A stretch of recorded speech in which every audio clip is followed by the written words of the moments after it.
Hello everyone, and welcome to another episode of Cut Rate Commander, the series in which we take a look at low-price commanders and make budget decks with them. My name is Grazzet, and today we'll be looking at a build featuring the Flood Incarnate Calamity beast, Eluge the Shoreless Sea. But before we continue, be sure to like, comment, and subscribe if you like this content, and if you really like it, please consider supporting the channel directly either through my Buy Me a Coffee or through my Game Nerds affiliate links in the description. Also, be sure to stick around until the end of the video to see what Commander content we'll be covering over the next few weeks. So, with that out of the way, let's start by taking a look at the Commander and playstyle.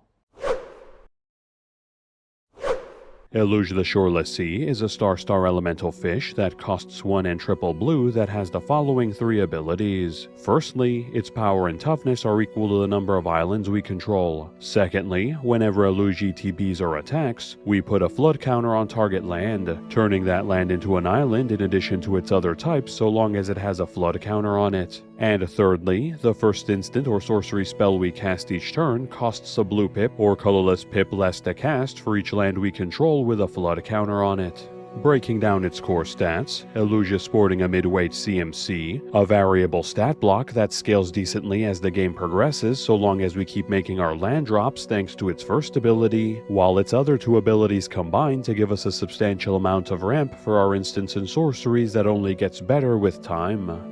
Diving deeper into Eluge's second ability first, since it enables the other 2, it simply allows us to spread flood counters across both our and our opponent's land bases as our commander comes down or swings in, which honestly doesn't do a whole lot for us on its own since we're a mono blue deck running primarily islands anyway, but can have some niche applications, such as by turning colorless utility lands into islands to give us even more access to colored pips, which comes with the added benefit of now enabling those lands to empower our commander stat block via its first ability, or turning an opponent's land into an island to enable our island walking creatures to get in for damage reliably. The real reason it's part of Eluge's kit, however, is to enable its third ability, which provides an ever-growing cost reduction for our instants and sorceries as we spread those flood counters. Now yes, this is limited to only the first instant or sorcery we cast each turn, meaning we'll need to pick and choose which spell we want to get the discount on if we're planning to cast multiple on the same turn, but it can be triggered every turn, meaning we can get hefty discounts on up to 4 spells per rotation if we're casting instants or sorceries on our opponent's turns. And, even more importantly, it can reduce those spells' colored pips, enabling Eluge to let us cast instants and sorceries for completely free once enough of our lands are flooded, thereby allowing us to still interact with our opponents even if we're completely tapped out, and even letting us buy down variable CMC spells like X spells or spells with additional casting costs down to 0 given enough time, or at least give them a hefty discount so we can either pump more mana into them and or cast more spells afterwards. So, as we can see, Eluge is clearly a spellslinger-focused commander, enabling us to cast instants and sorceries at an ever-reduced rate until they eventually become free, which is both an incredibly powerful ability and a surprisingly generic one, ultimately making Eluge a commander that can be taken in a variety of different spell-slinging directions, all of which can make superb use out of the cost reduction it brings to the table. For the purposes of this build, however, I opted to go in a more middle ground spellslinger-focused direction with a token sub-theme, aiming to take advantage of the cost reduction Eluge provides to let us cast normally 2 mana intensive clone effects to copy both our and our opponent's creatures, both to net ourselves copies of the most powerful creatures at the table and to bolster our build's relatively low creature count, while simultaneously proccing our own token creating spellslinging payoffs to build up our board even further. Then, to supplement the Spellslinger portion of our deck, we'll of course be running more traditional mono blue instants and sorceries to benefit from our commander's cost reduction, both to disrupt our opponents and to generate us card advantage, more generic spellslinging payoffs to generate us value as we continually cast our spells, and even a handful of blink effects to get even more flood counters onto our lands by having our commander re-enter play, which has the added benefit of also protecting our commander from targeted removal once our opponents attempt to get rid of it, positioning Eluge to overwhelm our opponents with a flood of spells and tokens. So let us make our way back to Bloomburrow and to the Long River, whose banks are where multiple valley settlements can be found, including Three Tree City itself, with it providing fresh water, fish, and easy transportation for those settlements. However, despite all it gives to those who live on its banks, once the season of deep waters arrives, it will instead take from the unwary, its once calm waters turning into crashing waves, overflowing the riverbanks and sweeping the unprepared into its depths. For this is the season of Eluge, the Floodgar, the elemental incarnation of the flood itself. This Calamity beast's mere presence turning the river into a deadly maelstrom, the tide swelling in its wake as its massive 40-foot spiked form cuts through its waters. And while this living calamity tends to stay far from the valley itself, recent sightings have reported its presence much closer to the valley than ever before, a worrying prospect for its residents, who already feel this beast's presence even while it's so far away, and fear the monstrous cataclysm it and the river will inflict should it make its way to the valley itself. So, now that we know a bit more about our commander and its playstyle, let's start looking at the deck itself by starting with the creatures. So, while we won't be running too many creatures in this build in order to make more space for instants and sorceries for our commander to help make cheaper, we will be running a decent number of payoffs for our spell slinging in order to both build up our board and derive value as we cast said instants and sorceries. Starting off on the board building side of things, we'll be running Murmuring Mystic and Tolerant Sky Summoner, both of which create small evasive tokens for us as we cast our spells to both get in for damage reliably or simply to screen attacks for us as needed. Docet of Perfection, which initially creates non-evasive 1/1s, but thanks to its own wizard creation and a decent number of wizards we have in our 99, quickly transforms to grant all our wizards evasion and a significant boost to their stats, and that's on top of being a gigantic evasive beatstick itself on both its sides to pile in even more damage. Chrome Host Seed Shark, which instead creates incubation tokens that scale with the CMC of the spells we cast, which do require 2 mana to come online, but can be held in reserve as artifacts until we need them, making them an excellent way to get bodies on board at instant speed after a wipe. And lastly, Dika Fractal Theorist, who also creates tokens that scale with the CMC of our spells, though these come down as creatures immediately, and also gives us the option to make our tokens evasive so that our bigger tokens can get in for damage reliably. Then on the more value-oriented side of the equation, we'll start with padding our core stats by slotting in Baral Chief of Compliance, Haughty Jinn, and Thunderclap Drake, all of which help reduce the cost of our instants and sorceries even more to supplement our commander's cost reduction while providing additional upside. The first turning all our counter spells into card selection, more on those later. The second becoming an ever-growing and evasive beatstick with each instant and sorcery in our bin, and the third giving us the option to sack it to copy a spell at least once and potentially multiple times depending on how many times we've cast our commander, along with Archmage Emeritus, who instead provides repeatable card advantage as we cast our instants and sorceries to ensure we don't run out of spells to cast, and Jingataxis, who is technically a spellslinger payoff as instants and sorceries proc his non-creature spell draw to generate us even more card advantage, and whose back face, the Great Synthesis, is both easy to reach thanks to his own and our other sources of draw, provides us with even more value via its mass draw and free spells, and gives us a mass bouncing board wipe for additional board control that also nets us another flood counter off of our commander as we bring it back into play. And then as our last two proper Spellslinger payoff creatures, we have a pair of legends joining our ranks that will help us generate more mileage out of our spells by letting us double up on them. Those being God Eternal Kefnet, whose ability to copy instants and sorceries as we draw them stacks with our commander's cost reduction to let us cast even more spells at a reduced rate, and that's while also being a big evasive and surprisingly resilient beatstick to pile on the damage with on top of that, and Jingataxis Progress Tyrant, who just passively doubles the first instant or sorcery spell we cast each turn, or artifact instead if we'd rather, while simultaneously countering the first instant sorcery or artifact our opponents cast each turn, making it both a powerful spell-slinging payoff for us and an infuriating piece of disruption for our opponents. Now moving away from Spellslinger payoffs and on to means to spread more flood counters to speed up the ramp our commander provides, we'll be adding in the Flood of Mars, which passively distributes flood counters as it attacks, which it should be able to do safely thanks to its island walk and its ability to turn our opponent's lands into islands if needed, so we can double the rate at which our commander's cost reduction grows. And then to close out our creature base, we'll be adding a few more core stat improving entrants to make the build a bit more consistent, such as Burnished Heart, which provides simple land-based ramp to both speed up our mana base and make our commander a bit bigger by putting more islands into play, Wavebreaker Hippocamp, which takes advantage of all our flash speed spells to turn the first one we cast on our opponent's turns into additional card advantage, and Hullbreaker Horror, which instead attacks on removal to all our spells by turning them either into non-land bounds for permanents in play or pseudo-remands against spells on the stack for even more disruption. That covers the 16 creatures we'll be running in our 99, so let's move on to our instance.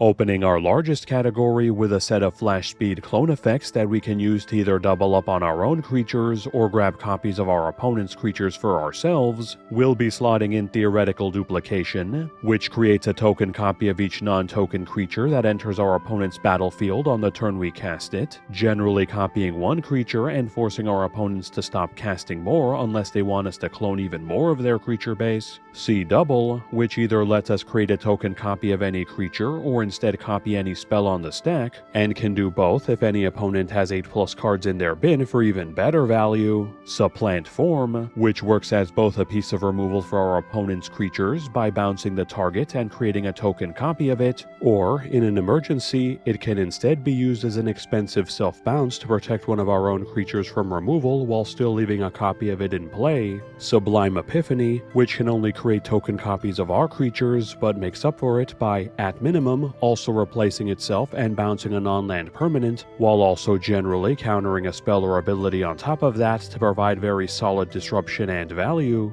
And finally, Elminster's Simulacrum, which lets us create a token copy of each of our opponent's most dangerous creatures, giving us an instant army to screen attacks for us on our opponent's turns, and then to crack in with thanks to their pseudo-haste when it gets back to us. Then moving away from token cloning effects and onto ways to flicker our commander to both get extra uses out of its flood counter distribution outside of combat, and to help it dodge the removal that will inevitably come its way, we'll be running Essence Flux, Planar Incision, and Teferi's Time Twist, all of which cheaply blink Eluge and also have it come back into play slightly stronger thanks to giving it a +1/+1 counter so it can crack in harder and more reliably on subsequent turns, Blur, which is slightly more expensive but replaces itself by drawing us a card when we use it, and, to round out our blink effects, Ghostly Flicker and Displace, which can bounce 2 of our creatures in case of multi-targeting removal, or simply allows us to flicker Eluge alongside another creature that's being targeted to generate some extra flood counter distribution, with the former also giving us the option to blink our rocks or lands for extra ramp instead thanks to the discount our commander provides.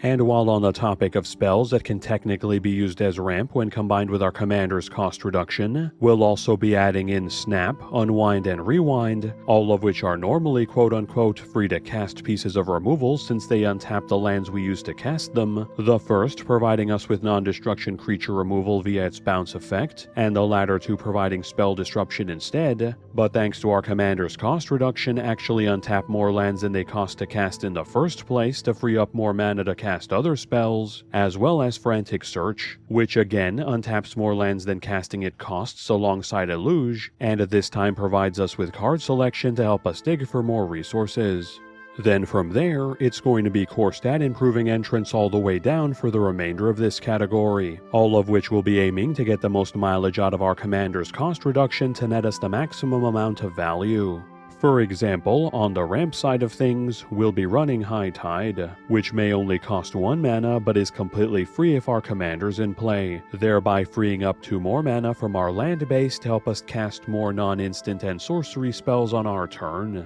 Then moving on to card advantage generation, we'll be adding the X-Draw spells Pull from Tomorrow, Blue Sun Zenith, Commander's Insight, Diviner's Portent, Drown in Dreams, and even the Score, all of which can take maximum advantage of our commander's cost reduction by letting us scale them to exactly how much that cost reduction is, allowing us to completely reload our hands and then some for free on our opponent's turns on top of the various minor upsides they provide on top of that, as well as the Island's Matter draw source Flow of Knowledge, which instead takes advantage of us being a mono blue deck to reload our hands for, again, completely free or at least at a very steep discount. And then moving on to some entries that can still provide us with card advantage, but can alternatively be used to interact with our opponents if needed, we'll be slotting in Archmage's Charm and Mystic Confluence, both of which can draw us cards, counter our opponent's spells, or can be used as targeted removal via the low CMC permanent Theft or Mass Creature Bounce they provide respectively for maximum flexibility depending on what we need, as well as Thassa's Intervention, which functions as another scalable spell, this time one that lets us dig deep into our deck for specific cards rather than mass drawing them, which we can alternatively use as scalable spell disruption instead to hamper our opponent's plays if we need to.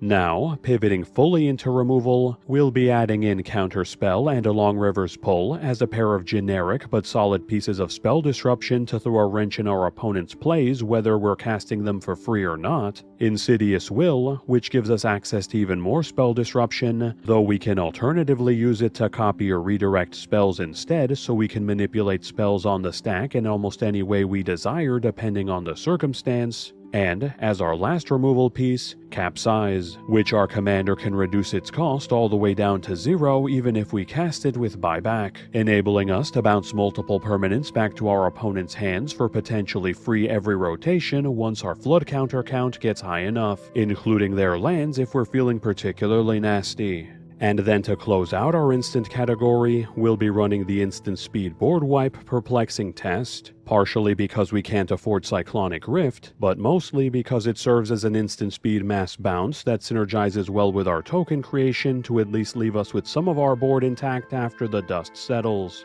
That covers the 31 instants we'll be running, so let's move on to our sorceries.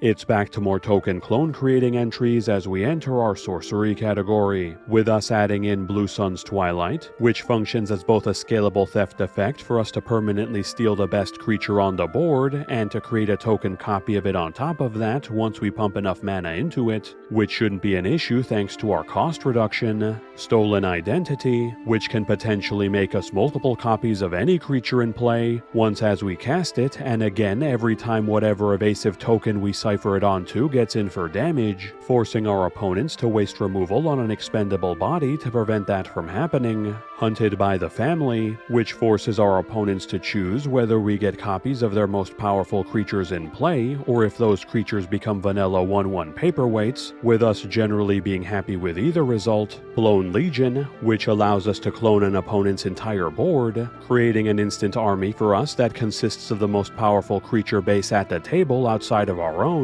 And, as our final clone effect, Rite of Replication, which at base is serviceable as a way for us to snag a copy of the best creature on any player's board for 4 mana, but really shines when kicked to get 5 copies of that creature instead, which we can again buy down via our commander to make that 9 mana a lot more manageable for us and a lot more problematic for our opponents. And then as another pair of core stat padding entries to wrap up our sorceries, we'll be running the scalable draw source Finale of Revelation, which is admittedly slower than all our other scalable draw sources, but makes up for it by outright eliminating our hand size and refunding some of the mana spent to cast it once we get X over 10, which we should be able to realistically do for 6 to 7 mana in the mid to late game to both reload our hands and not have to worry about our hand size from that point forward, as well as the one-sided board wipe Spectral Deluge, which between us being a mono blue deck and the fact that our commander also turns our utility lands into islands via its flood counter distribution, ensures that we'll almost always be able to scour our opponent's boards clean of creatures while leaving our boards completely untouched. That covers the 7 sorceries we'll be running, so let's move on to our enchantments. We'll only be running a pair of enchantments this time around, both of which will be dedicated to turning all our spell slinging into massive tokens, those being Shark Typhoon, which creates evasive XXs that scale with our non-creature spells, which works particularly well with our X spells to get an equally large evasive beat stick for us to crack in with, but can still get some incidental value from all our other non-creature spells as well, and Metallurgic Summonings, which also creates scalable XXs, though this time non-evasive ones and only off of our instants and sorceries, but makes up for it by having a built-in way for us to recur all our instants and sorceries by sacking it in case of an emergency, with its condition to do this being easily met thanks to its own artifact creation and our mana rocks. That covers the 2 enchantments we'll be running, so let's move on to our artifacts. Upon reaching our artifact category, we'll find that it's filled to the absolute brim with nothing but ramp, all in an effort to get our commander out quickly initially, and then later to have enough mana to get to our higher CMC Spellslinger payoffs, or to be able to cast multiple instant speed spells each rotation. With us running the Mana Rocks Soul Ring, Arcane Signet, Sky Diamond, Thought Vessel, and Decanter of Endless Water, all of which speed up our mana base and or give us access to more colored pips, with the latter 2 also eliminating our maximum hand size limit so that we can push our scalable draw sources to the limit without wasting resources, Sapphire Medallion, whose blue specific cost reduction helps speed up our curve even more and makes it easier for us to cast back-to-back spells, and lastly, Wayfarer's Bauble, which gives us another piece of cheap land-based ramp to both speed up our mana base and also pump our commander stats on top of that to enable it to swing even harder. That covers the 7 artifacts we'll be running, and since we won't be running any planeswalkers in this build, let's jump right into our land base. As the singular mana land we'll be running in this build, we have Myriad Landscape, which simply allows us to ramp into more islands to pump our commander's stats and get more lands into play to put flood counters on to bring down the cost of our instants and sorceries. Then, for utility lands, we'll be adding in both Bonder's Enclave and War Room to give us a bit more draw from our land slot to ensure we don't run out of spells to cast, since ideally we'll want to be casting 4 spells per rotation, as well as Mystic Sanctuary, whose spell recursion is very easy to proc in this build due to our high island count, so we can make use of our most powerful instants and sorceries 1 additional time.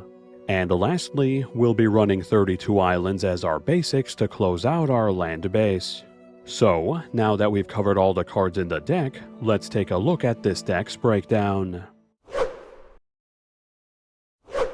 Looking at the stats that matter to our game plan, we have a combined total of 38 instants and sorceries to make the most use out of our commander's cost reduction, 19 cards that care about instants and sorceries either directly or indirectly to generate us even more value as we constantly cast our spells, 9 cards that can create token copies of creatures, and 7 cards that can create token creatures of other kinds to help us build up our board despite our low creature count, and lastly, 5 ways to blink our commander and 1 additional source of flood counters to help speed up the rate at which our commander reduces the cost of our instants and sorceries. For general deck stats, we have 14 ramp sources, 16 card draw sources, 16 targeted removal sources, and 3 board wipes, with our draw and removal being slightly higher than average due to a decent number of cards falling under either category depending on what we need more of at the time. Looking at our mana curve, we have an average CMC of 3.58, which on paper is more of a mid-weight curve, but in practice is much faster than it appears thanks to our commander's cost reduction, especially when we get to the mid to late game where we should be able to cast most of our spells either at a steep discount or for completely free.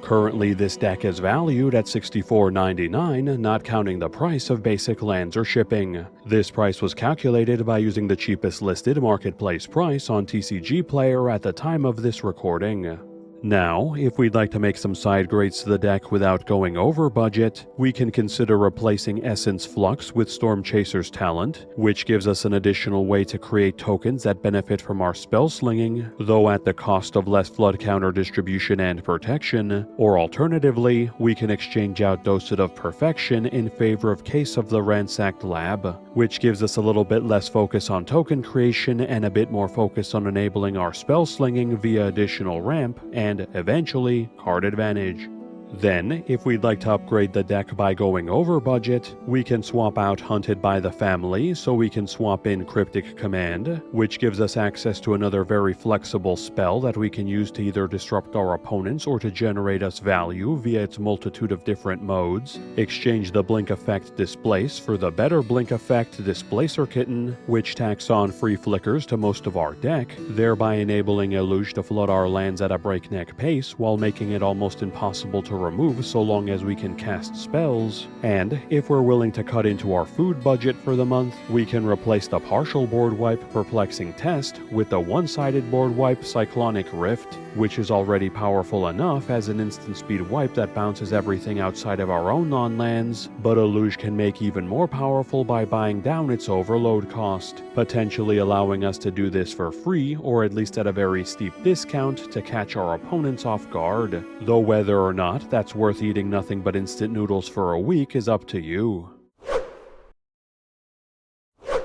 Thanks everyone for sticking around until the end of the video. Before we continue, I'd first like to thank all of the channel subscribers for having helped us reach the 22.7k subscriber milestone. It's thanks to all of your continued support that this channel can keep growing, so sincerely, thank you. So, now that we've covered Eluge, next up on the docket is going to be the first impressions of the Duskmourn Commander decks, the first of which we should hopefully be recording and releasing over the next few days, this time with a slightly more streamlined format that should allow us to get these out more quickly while still giving you all our opinions on the new cards and reprints contained in these decks, so be sure to stay tuned for those coming soon. And again, before we close out, be sure to like, comment, and subscribe if you enjoy this content to help keep this channel growing. Consider donating to my Buy Me a Coffee or using my Game Nerds affiliate link in the description if you want to support the channel directly. And if you want to see more videos like this one, either click on the videos floating around my head for the latest builds, or click on the card above for a playlist of all the videos I've made so far. And with that, have a good one folks, and stay safe.